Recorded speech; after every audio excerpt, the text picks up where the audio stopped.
Hello and welcome to Social Media Ministries. My name is Spencer Kaufman. Thank you so much for tuning in today. If this is your first time, please take advantage of the description below. We've got a lot of links down there that you can click on and navigate to our social media accounts and follow us on all our different social media channels. Also, hit the subscribe button wherever you're listening or watching to follow us on our channel on YouTube or on the podcast on which you are listening. If you are a returning visitor, hopefully you've done all that already. Start taking advantage of those share icons and help us reach more people with these messages. Today we're talking about a message that could shake you up a little bit. It's something about your finances and how you have everything set up. The main thing to remember is that if you are in debt, you are a slave. Write that down, and we're going to explain why and how to what's going on about that. If you're in debt, you're a slave. You are a slave. The borrower is slave to the lender. As a matter of fact, it's right out of the Bible. The rich rule over the poor, and the borrower is slave to the lender. Proverbs 22:7. If you have your Bibles, dig them out. We got a lot of scripture to go over. If you don't, check out the link. The description below has all kinds of references that you can come back and read at a later time. So if you follow God's plan for your money, you will learn to hate debt. There are some people out there, some financial advisors or planners or speakers, that they say you are to hate debt. They give you permission to hate debt. Now, of course, debt is a tool. Debt can be used for a great way to advance your lifestyle, the kingdom, whatever it may be. Debt is a tool. But the minute you start taking debt too far, you become a slave. Who are you a slave to? The lender. You're a slave to whoever lent you that money. Why? Well, because if you can't pay, they're going to come calling. In addition, all the while you're trying to pay, you're a slave. You're working for who? For them. You might think you're working for your job, but you're getting money, and your money is going to your lender. You're working for them. Now, like I said, debt is a tool. You need a mortgage to get a house. Great. If you want to advance, you might need a business loan. You want to buy more properties, you might need more loans in order to do that. The thing is, you have to be smart about taking those loans. They have to cash flow so that no matter what, the loan can pay the loan. And any cash flow coming in on that investment or on that loan can pay the loan, so that if you walked away or you died, boom, all that's covered because you did it wisely. The borrower is slave to the lender. Do you want to be a slave? I don't think so. I know I don't, but that doesn't mean I don't still have loans.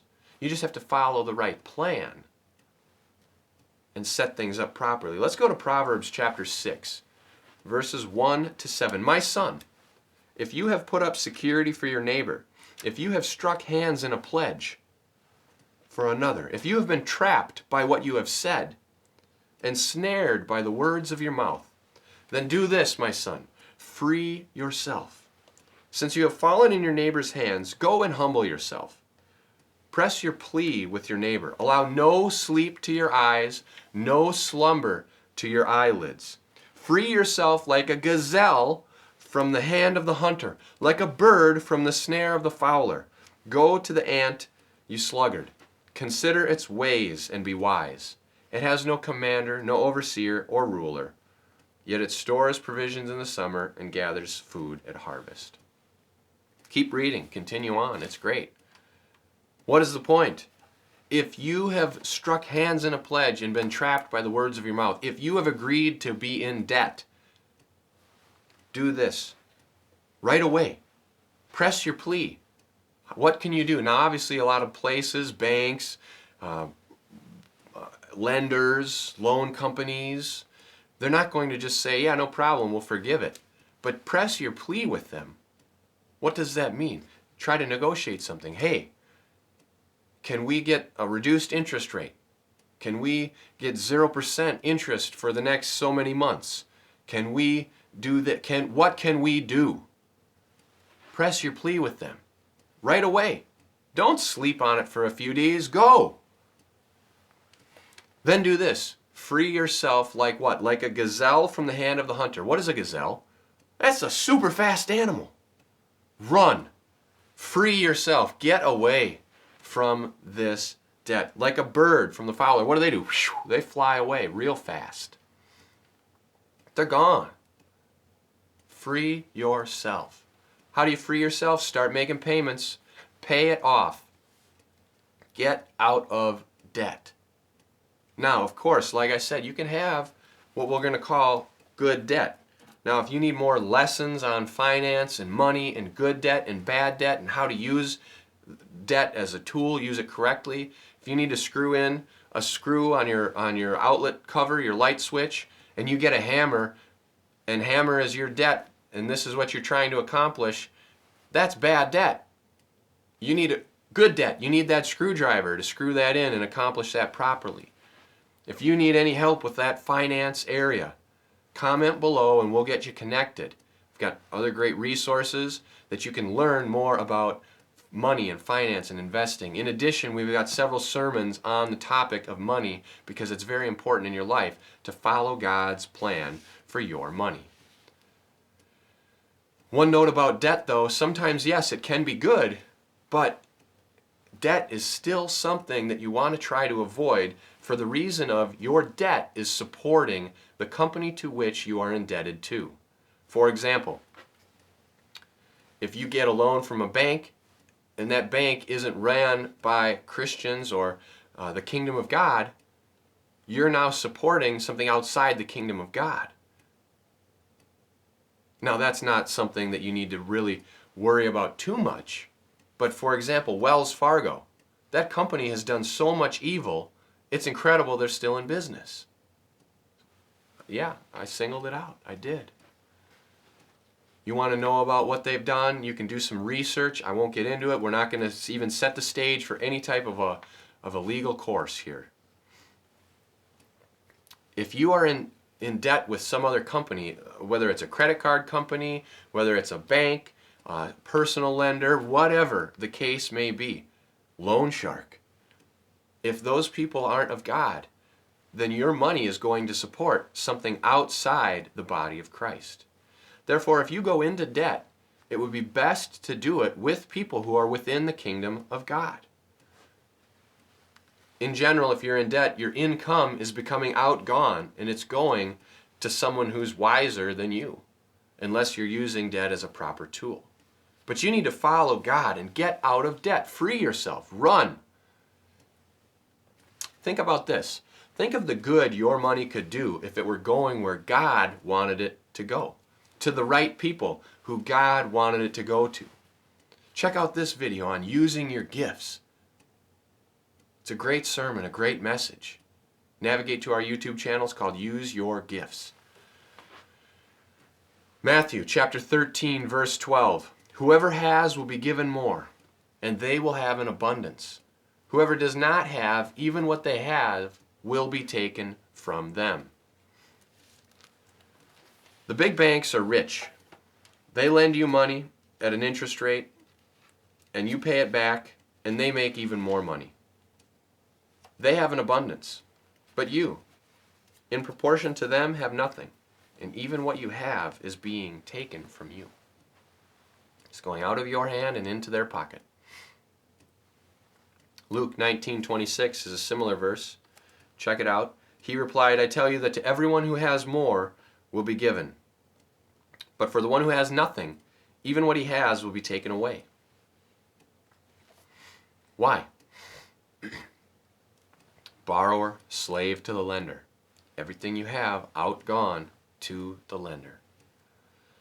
Look at how perfectly it applies to the world today. Like I said, loan companies, they're loaded with money. They collect tons of money, whether it's in interest, premiums, fees, from people like you who have nothing compared to them. Money flows from the hands of fools to the hands of the wise. Proverbs 17, verse 16. Of what use is money in the hand of a fool, since they have no desire to get wisdom? Money flows from the hands of fools to the hands of the wise. Why? Because the fools don't have any desire to get wisdom. The wise want wisdom. So guess what? They're going to get the money. And then what are they going to do with it? They're going to get wisdom. Though it cost you all you have, get wisdom, get understanding, Solomon says. So if you're in debt, what must you do? Number one, work hard to pay off your debt. It might take time. It could take you a couple years. Don't worry. Formulate a plan. Free yourself. Maybe your plan is more complicated than someone else's plan. Someone might say, we're going to cut our budget down. We're going to make more payments. Someone else might say, I'm getting another job and I'm going to pay even more. Someone might say, I'm going to go into more debt and do a business opportunity that's going to cash flow to pay off more. Complicated.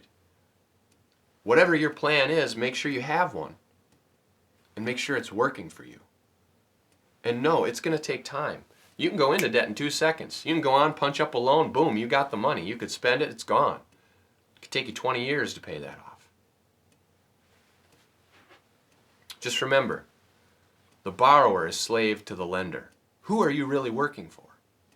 Think about when you're going to go into debt or when you're going to strike hands in a pledge or a partnership. Who are you partnering with? Are they of God? The more people that you can have in your life that are of God and the more people you partner with that are in the kingdom of God, generally the better that's going to go. Now, of course, some people claim that they're of God, and then you may partner with them because they say they're a Christian. But generally, that really works out poorly. At least in my experience, several things. Christian companies that proclaim they're Christian, Christian people that say they're a Christian business, oftentimes they're the most difficult. Why? Well, because they're not really who they're claiming to be. They're false. They're a false doctrine. They're a false pretense. They're liars. So you got to be really careful. You have to sift them. If someone says they are, make sure they really are who they say they are. Test them. There's nothing against testing your fellow humanity, your fellow mankind. Make sure they really are who they say they are. Work to make sure that you are wisely handling your money. Income is yours. It's given to you by God. What are you doing with it? Are you foolishly giving it away to companies and in interest rates to people who aren't using it to grow the kingdom? Or are you using it wisely and letting it grow and being fruitful and multiplying? You worked hard for your money. Why not keep it? Really, seriously, why not keep it?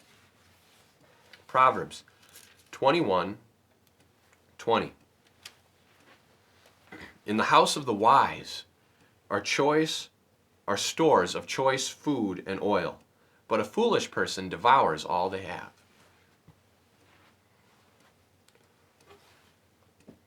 What is this saying?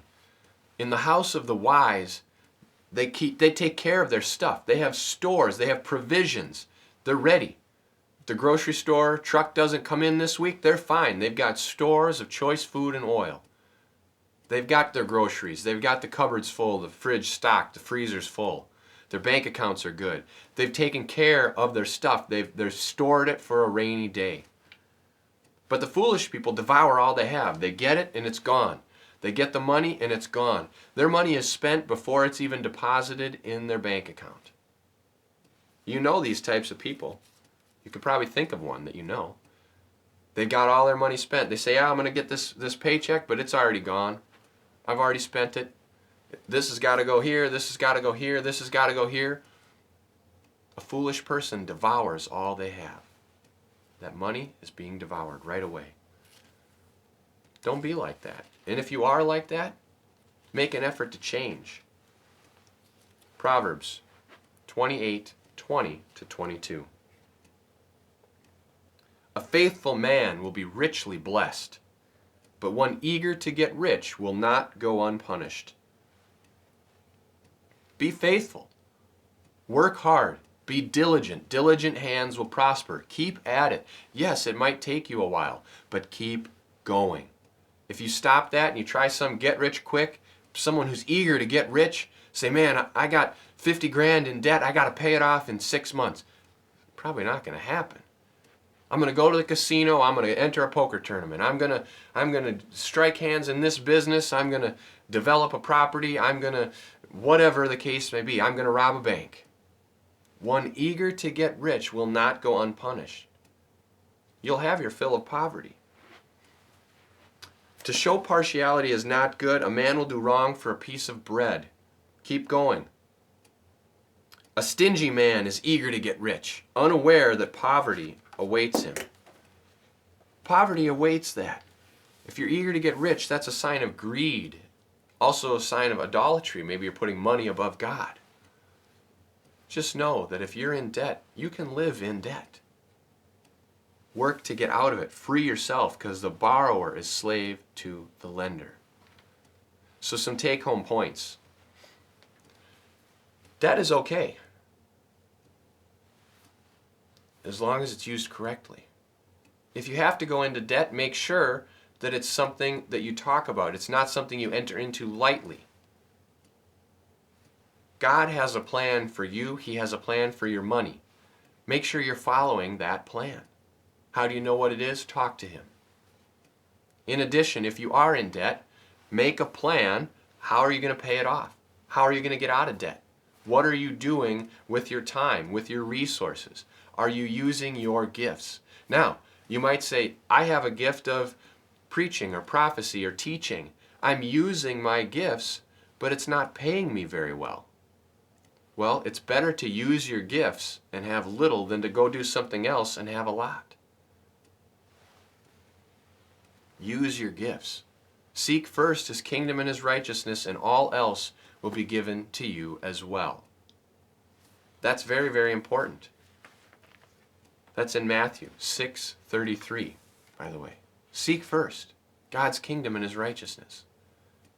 Everything else will be given to you. Store treasure in heaven. You'll have everything you need here on earth. Remember, you're better than birds. Check out that sermon. It's a good one. Better than birds. You're better than birds. God will take care of you. Have a plan and follow the plan. Let's pray. Lord Jesus, thank you for all of the monetary discussion that you have given us in the Bible. I ask that if those out there are struggling with finance, that they would start seeking your knowledge and your wisdom on how to handle their financial situations. And that if they need help, if they need guidance, that they would comment below so that we could refer them and get them connected with resources and people who could help them understand their situation and change their situation. Lord, I ask that they would realize how important it is, that they would know that the borrower is truly slave to the lender. That if they owe money somewhere, that they're working for them ultimately. And that if they are in debt, not to panic, that it's okay. As long as they have a plan to see it through and to get out. Lord, I ask that they would start to follow your plan for their money. That they would seek your kingdom and your righteousness, and that they would have everything else given to them. Like Solomon sought your wisdom and became very, very wealthy. You've said that if we meditate on your scripture and do what it says, that then we will be prosperous and successful. Lord, I pray that upon each and every person out there, that they would start doing what your word says, and that prosperity and success would follow. In Jesus' name, amen. Thank you very much for giving us your time this week. We hope the message has been great. If you have any questions, please comment below. We'd love to help you out. In addition, if you need prayer, comment below. If you need prayer for your finances or any area of your life, comment below. Have a great week. God bless.